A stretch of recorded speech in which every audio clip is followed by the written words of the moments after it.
राज्यसभा से रिटायर होने के बाद भी गुलाम नबी आजाद के तेवर नहीं बदले। कांग्रेस के संगठन से नेतृत्व तक को लेकर उनके विचारों में कोई बदलाव नहीं आया है। पार्टी संगठन की कमजोरी से लेकर हर मुद्दे पर खुलकर बात करने से उन्हें जरा भी संकोच नहीं है। एक बार फिर गुलाम नबी आजाद ने दोहराया कि पीएम मोदी के साथ उनका नाता कितना पुराना रहा है। हालांकि आजाद ने यह भी कहा वह पक्के कांग्रेसी हैं, मरते दम तक कांग्रेसी ही रहेंगे। उन्होंने कांग्रेस के संगठन को भी कमजोर बताया। गुलाम नबी आजाद ने राज्यसभा में उनके और पीएम मोदी के भावुक होने को लेकर उस आतंकी घटना के बारे में बताया जिसमें गुजरात के पर्यटक मारे गए थे। गुलाम नबी आजाद की पीएम मोदी की तारीफ करना सोनिया गांधी और राहुल गांधी से लेकर पार्टी के कई नेताओं को जरा भी पसंद नहीं आया। इस सवाल का जवाब गुलाम नबी आजाद ने ये कहते हुए दिया कि छोटे लोग हैं तो मैं क्या करूं। मैंने देखा है कि इंदिरा जी अटल जी की तारीफ करती थी और अटल जी इंदिरा जी की तारीफ करते थे। संजय गांधी ने अटल के खिलाफ बोला और अटल जी ने संजय गांधी के लिए अच्छी बातें कही। मैं इस तरह के नेताओं को मिस करता हूं। मोदी के साथ टीवी डिबेट में जाने के साथ चाय पीने के दौर को याद करते हुए गुलाम नबी आजाद ने कहा, मैं मोदी को आज से नहीं जानता।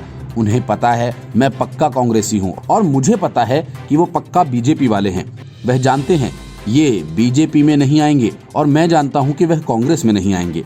कांग्रेस के संगठन चुनाव को लेकर पार्टी नेतृत्व को खत लिखने वाले 23 नेताओं में शामिल गुलाम नबी आजाद से जब इसकी वजह पूछी गई, उन्होंने इशारों में कहा कि अकेले भी लेटर लिखा था और फिर सोनिया गांधी से फोन पर बात भी हुई थी।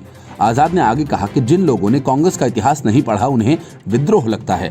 नरसिम्हा राव जी को कई खत लिखे थे। मैंने उनसे कहा था कि आप सबसे अच्छे प्रधानमंत्रियों में से एक हो सकते हैं, लेकिन आप कांग्रेस पार्टी के सबसे खराब अध्यक्ष हैं। आपकी पार्टी में कोई दिलचस्पी नहीं है, फिर भी आप वहां रहना चाहते हैं और आप 4 साल से टकराते आ रहे हैं। अब आपको इस्तीफा देना चाहिए। फिर मैंने सीताराम केसरी के नाम को आगे किया। उस वक्त बुरा नहीं माना जाता था। मेरे ऐसा कहने के बाद भी वह मुझे मंत्रालय पर मंत्रालय देते रहते थे। हमारी लड़ाई सिद्धांतों और कांग्रेस को सतर्क करने की लड़ाई थी, व्यक्तिगत नहीं। पूर्व केंद्रीय मंत्री ने कहा कि उन्हें इस बात का दुख है, लगातार 2 बार उनकी पार्टी को विपक्ष के नेता लायक भी चुनाव में सफलता नहीं मिली। हार के लिए कौन जिम्मेदार है? इसके जवाब में उन्होंने कहा, कमजोर संगठन जिम्मेदार और हर नेता जिम्मेदार है।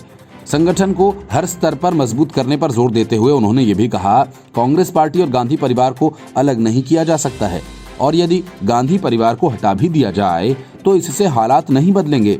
हर स्तर पर काम करना होगा, हर लेवल पर हमें पार्टी को मजबूत करना होगा। ये केवल चुनाव के जरिए ही हो सकता है।